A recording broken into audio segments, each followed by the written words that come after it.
Welcome to Authors Alcove for fantasy writers. This is episode 4 of the Story Savvy series, where Rebecca, the development editor with Hart Bound Editing, is helping me self-edit my good story into a great one.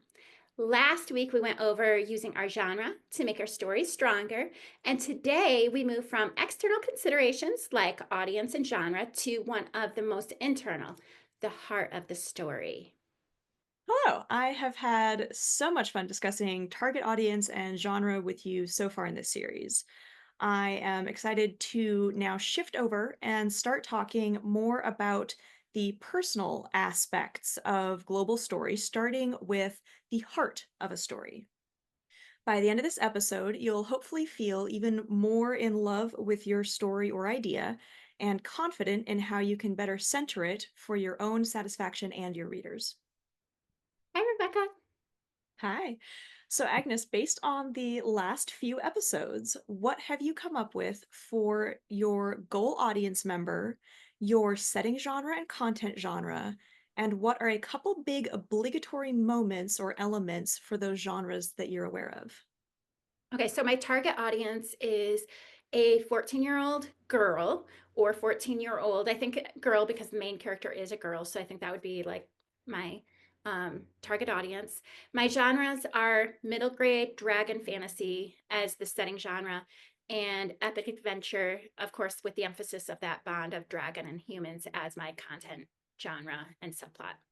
I'd say the 3 requirements I'm going to try to meet are that my dragons have a telepathic connection with special humans. My protagonist will be on a grand adventure across the land, and that my main protagonist learns that creating peace is not about silencing yourself, but about standing up for what you believe in. Solid. Then I am going to jump right in the deep end of this new topic and drag you with me to get your unprompted answer on this. What would you say is the heart of your story? I would say that the heart of my story is that I think it goes back to what my tagline is. It would be sometimes to make peace, you have to start a war. And it kind of goes back to I'm just going to share a little backstory is that growing up, I always was a peacekeeper, which meant that I kept peace at all cost. Mm. And what I had learned through that is that it causes chaos. So I wanted to write a story that had the heart of that in order to achieve peace, sometimes you have to learn to have a voice. And so I wanted my main protagonist to be able to learn that she has to use her voice in order to be able to create true, lasting peace. And that I also wanted to teach, like that sometimes when you're trying to keep the peace, you're actually you're you're causing chaos. So I realized I don't actually want to keep peace. I want to make peace. And so I guess the heart of my story would be that Amelia, my main character, learns to not only find her voice, but that true lasting peace can only be achieved if you are willing to fight, or in her case, start a war. Um, Great so starting point. so I don't know if I answered your question. So maybe we should just back up a little bit. What exactly is heart of a story? And would you say that's what you feel would make a solid core story event? So, for starters, what you just described there is a great starting point, and that is more than some authors have at your stage. So, it's great to hear that you have that sort of basic idea of what we're talking about here. So, to get in a little bit more specific, when I am talking to clients about the heart of their story, and I don't talk to every of my all of my clients about this, it's just the ones who need this help. What I generally ask for is three statements: the core story event, which is often the climax. So the big, like if you were to boil the story down to one scene in this story that kind of represents what the whole story is about, what is that event? The second part is the core character change. So this is often for the protagonist. If you have two protagonists, you can do two statements, but one of them is often going to be centered a little bit more than the other. And then the third part is the sort of this is what the story is about, or this is a story about story statement. So that's sort of the starting point of we're going to go over those three different topics one at a time and looking at all three together as the heart of the story.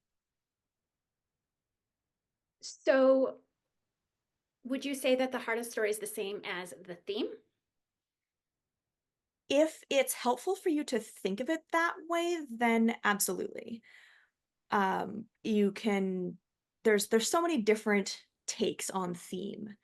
So if that's how you want to interpret that is absolutely fine. We won't be going into theme beyond this topic. So yes, specifically to the heart of a story, one of the considerations that I really like to bring to people's attention is this idea of a double factor problem, which is a sort of what if, or no, sorry, not a what if, but a is it better to blank or to blank?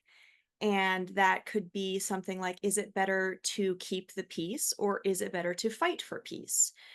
Just using what you'd said as an example there. And the trick for that is when you're coming up with this sort of global double factor problem for your story or how you want to articulate what you've already built in the story, you have to make sure that the two options are somewhat balanced. Because if the options are, hey, is it better to live or die? Or is it better to be a good person or a bad person? First of all, those are too vague, but also there's a clear, obvious right answer. A good double factor problem, which we'll keep touching on through this episode, is going to have sort of good either nearly equal good things about either choice or nearly equal downsides to either choice. And that's something that some people talk about being in theme. But if you haven't done a lot of that research, if you haven't had those conversations, then you might not be aware of that. So, for this episode, for the most part, I'm going to try to keep things a little bit more focused on how these statements are tools for your story rather than a goal in themselves. And for this topic of the heart of your story, I really want to try to keep people inspired by this and seeing it as a way to move forward rather than a rule that they need to follow or another restriction on their creativity. On their creativity. So, would this be the same thing as the message, or as some books call it, North Star? Yes, it is closer to that. So a theme is often talked about as being sort of, oh, this is a book about cowboys. So theme is a bit vague. Message is a lot closer to what I like to center as this heart of the story because it's about what you're telling the reader through what you're having your characters do. It is the way that you're going to change your reader's life or the way that they think about themselves or they think about something in their world. So, message or North Star, which is just this idea of this concept that you're always staying centered on as you move through the story, is a lot closer. So, I know for me, I had decided on the heart of the story before I even, like, I guess I had the characters created since college. And Mhm. then the heart of the story is when I was like, okay, I actually have a story that's worth reading. But as far as other people, at what point should they name what they think it is? And how should we phrase that answer? So, based on my own experience as a writer and all of the other authors and writers that I've talked to on the topic, I strongly suggest that you do not think about this during drafting, as much of this advice is because this is a self-editing series. You can You can consider it if you want to during the planning stage. What I do for myself is I'll usually just brainstorm a couple of ideas and then just let them sit there in my Word doc or my notebook or whatever.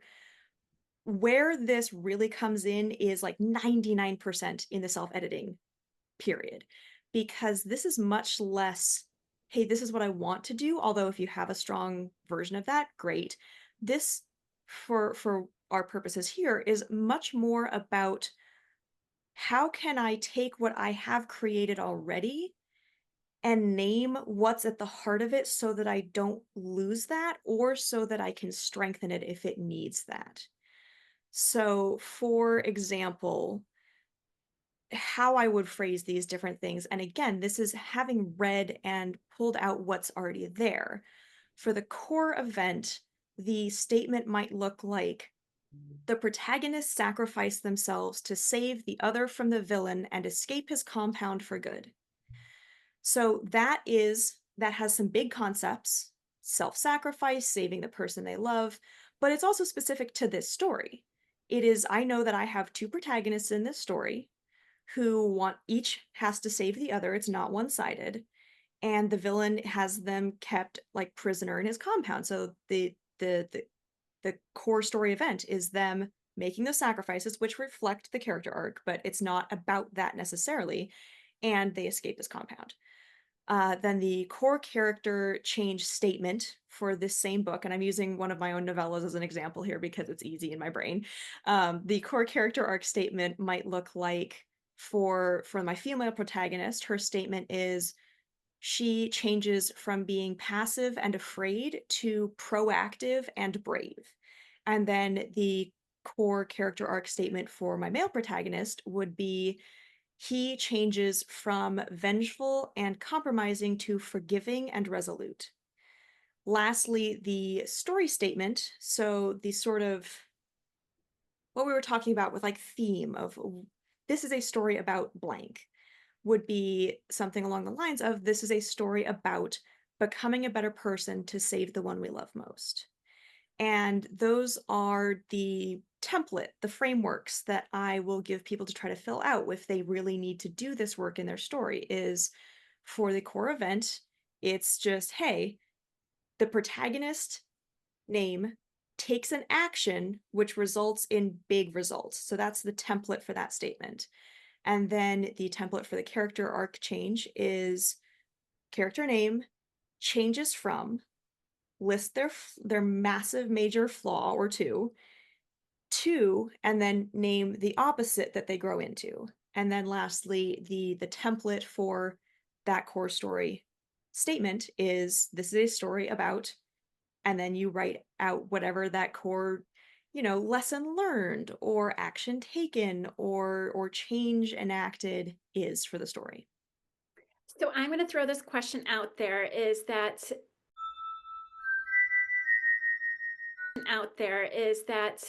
okay, so I'm writing a series Mhm. and I know that each of my books definitely have a heart of the story and they're each slightly different yet they follow the same theme. And then so should there be a separate heart of the story for each book and then also the series as a whole? That is a great question. And yes, I do recommend that because, so slight caveat, there are two different kinds of series. There's dynamic series, which I believe you're writing, where it's following one protagonist or one set of protagonists across a large arc that takes multiple books to tell. So I'll answer for that, but I just want to acknowledge that there are standalone series where each book is kind of its own thing, but they are all connected where the each set of protagonists just know each other. So answering for a dynamic series, absolutely. Because you want that journey to be sort of coherent from start to finish. And there is going to be one biggest event in this whole series. It could be around the midpoint where everything changes. It could be the climax of the last book. But knowing what the defining single chapter, single scene event is for that series is valuable. For the character arc, you need to know how they're changing from the beginning of book one to the end of the last book. So there's a character statement there, and your this is a story about blank statement can apply to the whole series without applying to the individual books, or it can apply to everything in the mix. So I recommend that if you're going to do this exercise for the series, awesome. But then make sure that you're also doing, especially the core event and character arc statements for each individual book as well. Okay, thank you very much. So now just tying this into what we've already learned. We've learned about audience and we've learned about genre and subgenres. Genre and subgenres. Tying that all together, what if the heart of our story doesn't fit one of the elements we've already covered in previous episodes?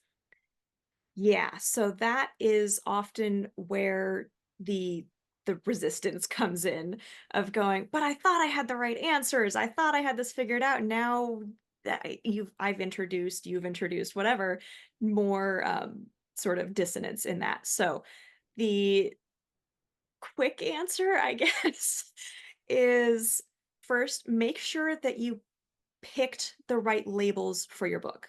Sometimes naming the heart of your story will allow you to more clearly see that, oh, I didn't actually write dark romance. I thought I was writing dark romance, but having named the heart of the story has nothing to do with dark romance.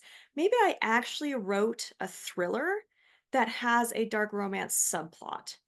So use your part of the story statements to check that you use the right labels and see if maybe adjusting those can bring things into alignment. Second option is connected to that, and it's basically make sure that you actually wrote the story that you meant to and that you think you actually wrote. So the options there is you can either change how you're seeing the story, which would then be revisiting those labels, or you can consider changing the story to fit what you meant it to be and what you are labeling it and what you want to label it as based on that heart of the story statement. Thirdly, assess how you could just interpret either the story or your statements differently. And I know I've touched on this before. I'm sure I will touch on it 100 more times. Whenever we're talking about this story stuff, none of it is as concrete as I think it is easy to see them as. So if your genres are, let's say, paranormal romance is your setting genre, and just pure romance is your content genre, then if your story statement is something like, I am going off the cuff here, so bear with me. If your heart of the story statement for the just the this is a story about is something like, this is a story about a wizard war, that doesn't connect with your content genre. But maybe you can just rephrase that statement as, this is a story about, I don't know, like conflict. This is a story about two wizards falling in love and they can't be together because of war. So, just looking at how you can interpret either the answers that you have from our previous episodes or the one that you create with this one by tweaking a couple of words or just looking at it differently is the third option for trying to square those so that they all mesh.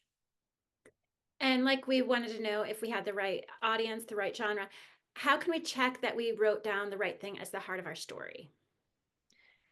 So it's definitely trickier with this one than with the others, where the answer is you do research, you read other books. This one takes a lot more sort of introspection and just meditating on it, doing whatever crafts or driving or whatever kind of just gets you in that nice headspace. The slightly more analytical answer to that is make sure that you are, how do I want to put this? You can tell that that you've picked the right statement if you look at the major moments in the book, like the climax event. Make sure that that event matches your other two statements. Make sure that the character arc matches the other two statements. Make sure that the story statement matches the other two. So if those are all on the same page, that's a great starting point. And then beyond that, um, just make sure that the plot, character, and theme are all saying the same thing to the reader. So if your core event is, let's say, the protagonist makes the wrong choice and their parent dies, that is out of alignment if your story, sorry, if your character arc statement is something like, my protagonist learns how to truly sacrifice himself for love. That's a mismatch. The first is telling the reader, hey, whatever this protagonist did was the wrong thing. All of the choices that he made were the wrong choices because it led to this massive loss. Whereas your character arc statement is talking about this triumph, this win, this betterment. So, yeah, just making sure that they're saying all the same things to the reader and that these statements are true to what's actually on the page. Because I know this for myself, and I actually run into this most when I'm like writing my blurbs, is I will just get into that sort of creative headspace where I'm tweaking and reiterating and brainstorming, and I get this awesome set of statements, and I'm like, wait a second, this is a great set of statements for some story, but that's not actually the story that I wrote. So just making sure that it's true to the reality that you either have as the draft that you've already finished, hopefully by the time you're doing this series, by the time you're self-editing, or by what you want it to be is that step. And for the what you want it to be, that's a matter of just accepting that you're gonna have to do a lot of editing to get the story to actually match. So I hear from what I hear of you, it's a lot about being consistent, making sure that what you're saying is consistent inside your story. Is that correct? Absolutely. Yeah. So what do you mean by what we want to be on the page? What should we do if we really put in the work and come up with three great statements for the heart of the story, but it's different from what we have in our work? And where do we even start when we start doing the self-editing with that? Well, first of all, take a deep breath and understand that it's all okay. We will teach you how to break all of this stuff down into much smaller, much more bite-sized pieces. The step that I'm hoping folks will get out of this episode is just an awareness of it and a willingness to go do that brainstorming. And if you come up with the answer of, "Hey, I love these statements. That's not what I actually wrote," then so the process that I recommend, and I'll introduce this here, I'll probably talk about it again because this is how I suggest everyone approach all of the big issues, is reread the story as it's written and don't touch anything. Don't fix typos, don't take notes, just speed read it like it was a novel that you could not care less about. So speed read it, shelve it, don't touch it, and then go back to whatever inspired you.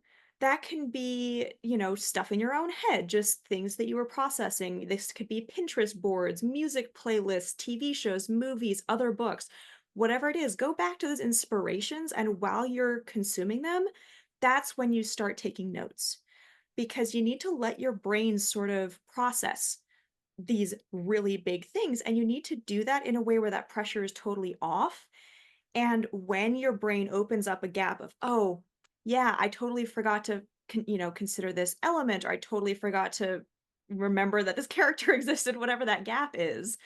If you're having these thoughts and doing this work while you're consuming some sort of inspiration, those gaps are gonna fill so fast, and it feels a lot more productive, and it feels a lot less scary. So after that, the next step is again, you're not touching the manuscript. Plan how you could possibly make these massive changes or rearrange things, fix things, whatever approach you are feeling inspired or confident in, and write out how you could do it, and then from that how you plan to, and then set that aside again. And you're going to do this at least once. But wait until you have a plan for how you're going to change. And I recommend stacking, like, all right, here's 10 editing topics or 10 editing episodes in this series that I'm going to tackle. And I'm going to make a plan for all of them and then go apply them all at once. First of all, because this saves you a ton of time. And second of all, because this will save you from a lot of, okay, well, I fixed plan A, and then that introduced a lot of issues with plan B. So when you do all of the planning separately and make sure that all of your plan fixes don't introduce massive new holes, you're going to be miles ahead of a lot of folks. So, something that I have heard, because I listen to a lot of podcasts and writing and listen to a lot of development editors, I've interviewed a lot of them. And the thing that I hear most frequently, you just said, was set your book aside. Mhm, And that's, I think, huge. But something that you had said that I think I have not done that I really liked was that you just said to read it really fast mhm. as if it was just a book you were reading. And I have not done that.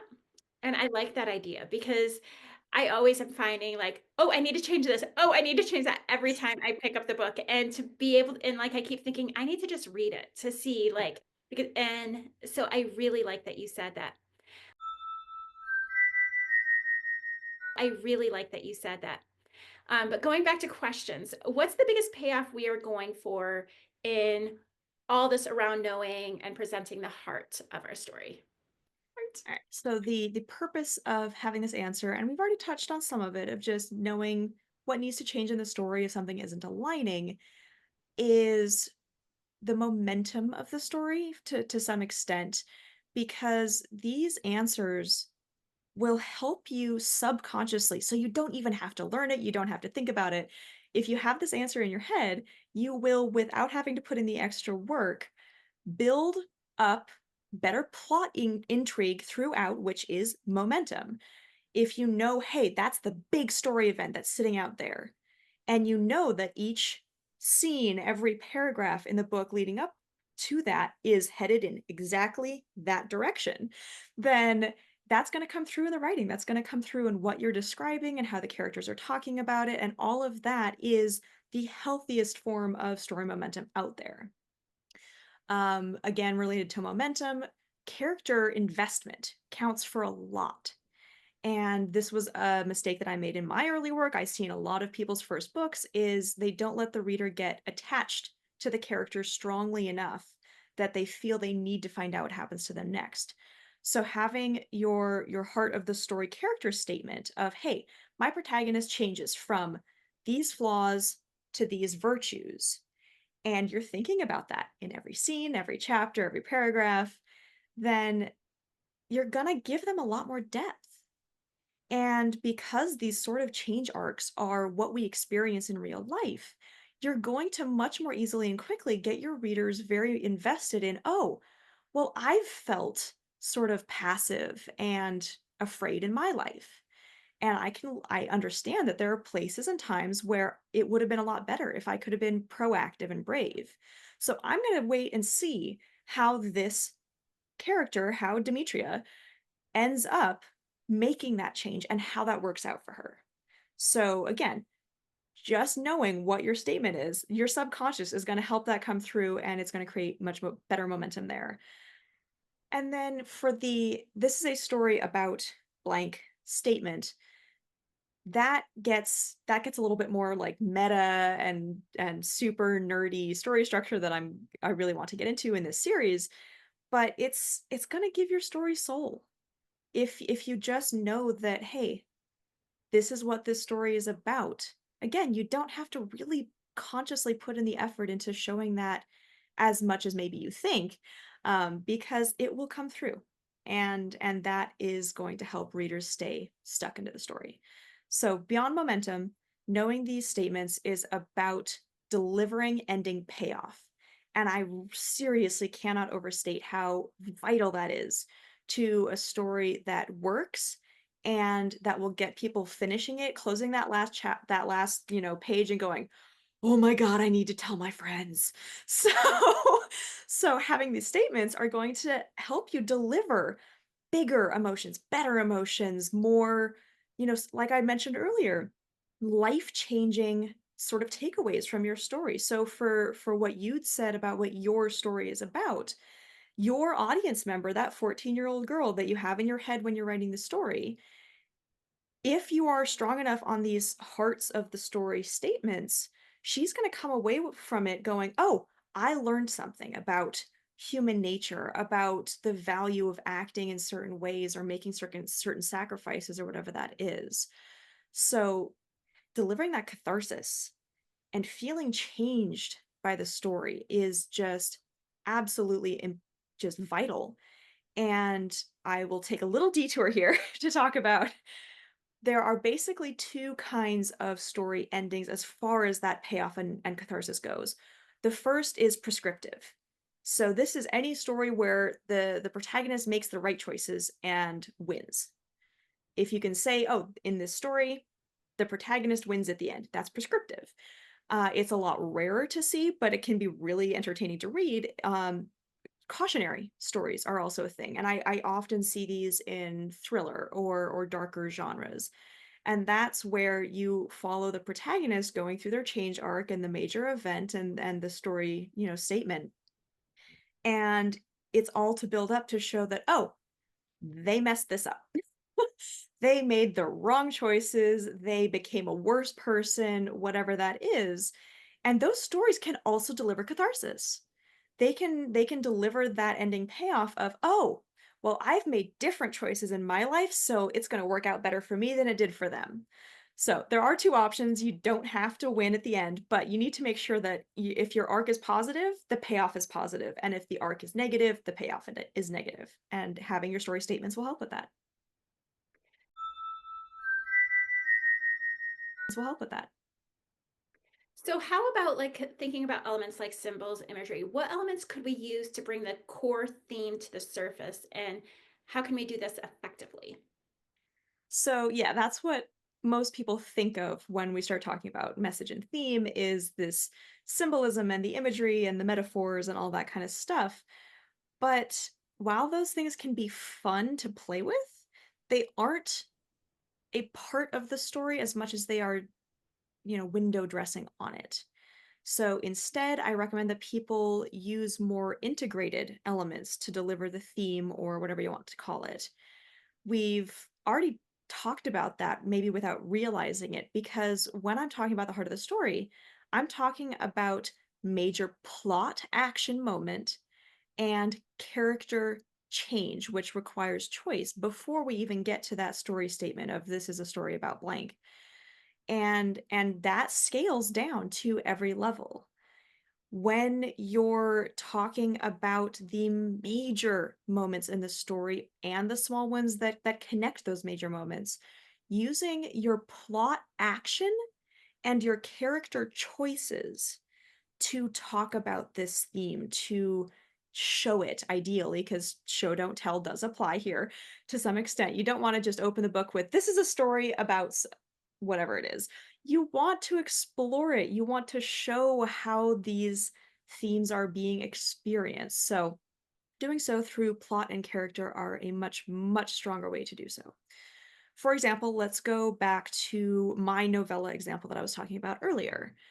If my story statement theme is this is a story about becoming a better person to save the one we love most, then I'm going to deliver that message in every scene by, let's say, having a protagonist make a small choice which shows the flaw that they'll have to overcome later to become that better self.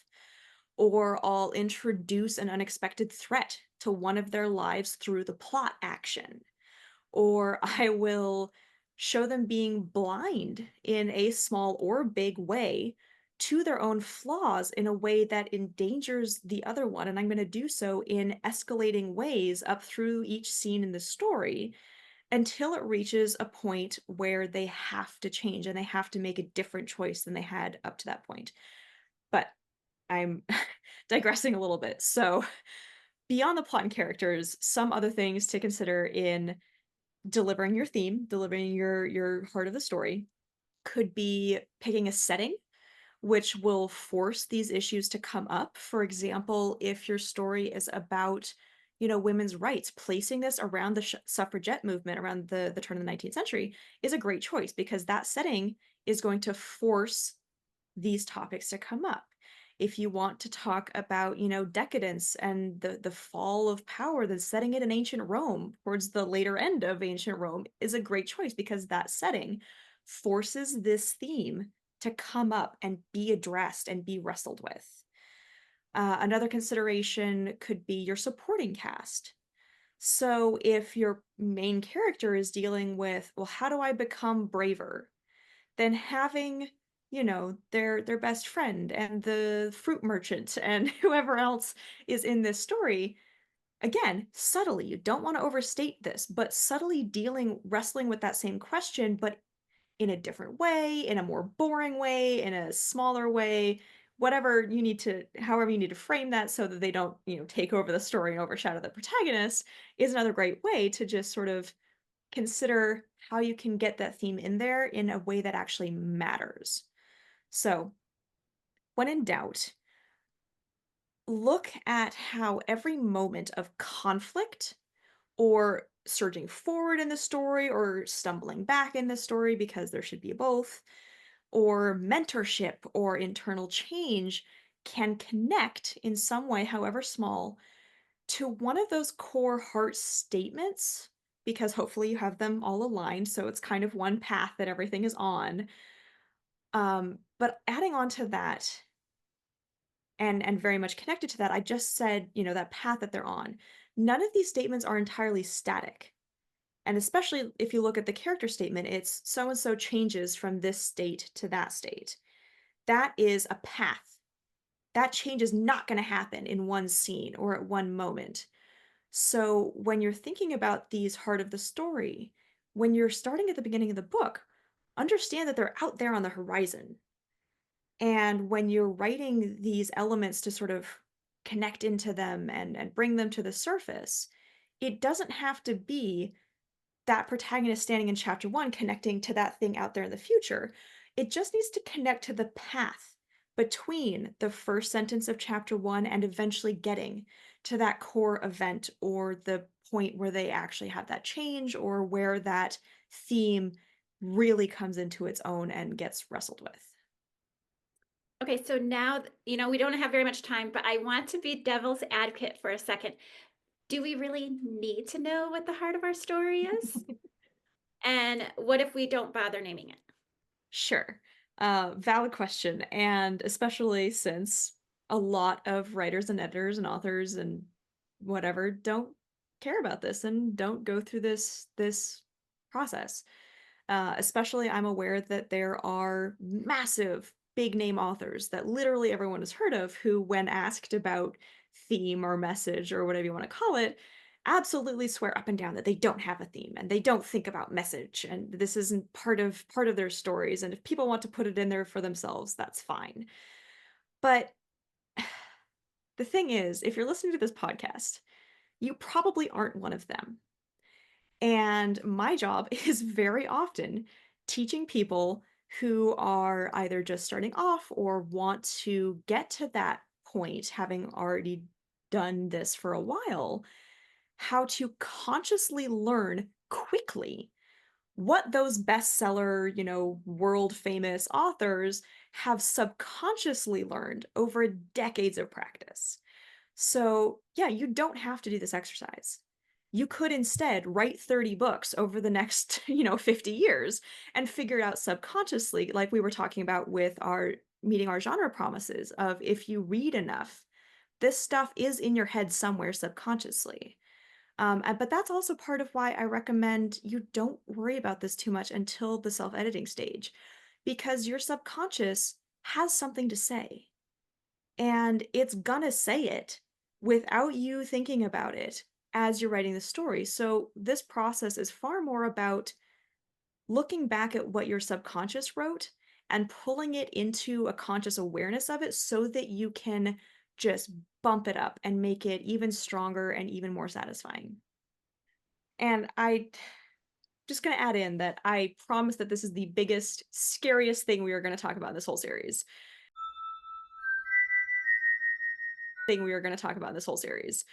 Everything from this point on is going to help make sense of what we've discussed here and reassure any authors listening that they really can handle all of this and breaking down how to tackle these massive, overwhelming things into small, actionable bites. So, in the depths of this overwhelm, and having discussed this a little bit for the last however many minutes, what are you now going to say your three sort of heart of your story statements are now? Okay, so first, that we need to stand up for what we believe in. Second, we need to find our voice, which I feel is very similar, maybe too similar, I'm not sure.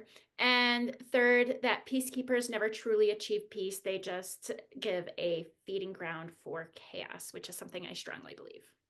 Cool. So, what would you say is the big core event of your story if you had to pick one scene, one major thing that happens? It is when my main protagonist has to um, basically defy all of the people that she has been under control of or is under control of, and to rescue her dragon. Great. And how would you say your protagonist changes from the beginning of the story to the end? She at the beginning, I'm hoping I'm doing this well, but I'm hoping that people see that she's kind of meek, mild. I wrote her very much like myself. Like her natural instinct is to be quiet. Mhm. And then I'm hoping that they can see that that inner strength really grows in her and that she has confidence in herself to do what she needs to do to make sure that the people she loves, specifically her dragon in this particular book, um Mhm. find safety. Great. And then if you were to, use that template that I introduced of this is a story about blank, how would you fill that in for your story? I would say that this is a story about somebody learning to fight for themselves and the ones they love. Great. Solid. I love that. Well, thank you so much for your insight. It has helped me so much. I really do appreciate it. Of course. There is a reason that I talk about these things as the heart of a story. And I hope that anyone listening is at least feeling as much inspired as they are overwhelmed, because this can be inspiring if you approach it with that mindset. And like I said, next week we'll start breaking things down into smaller, much more manageable, sort of tangible tasks to use in tackling the big philosophical questions like this. So I would like to thank our listeners so much for following along. If you could help us out by liking and subscribing to the Hart Bound Editing Podcast and the Authors Alcove podcast, we would be very grateful. And you can find lots more content for fantasy authors and readers beyond this joint series in those two places. And I can't wait to start breaking this down. I do know the next episode I am very eager for because I asked her clarifying questions. She's like, well, we're going to figure it out live. So you guys will figure it out with me, and I'll see you next week.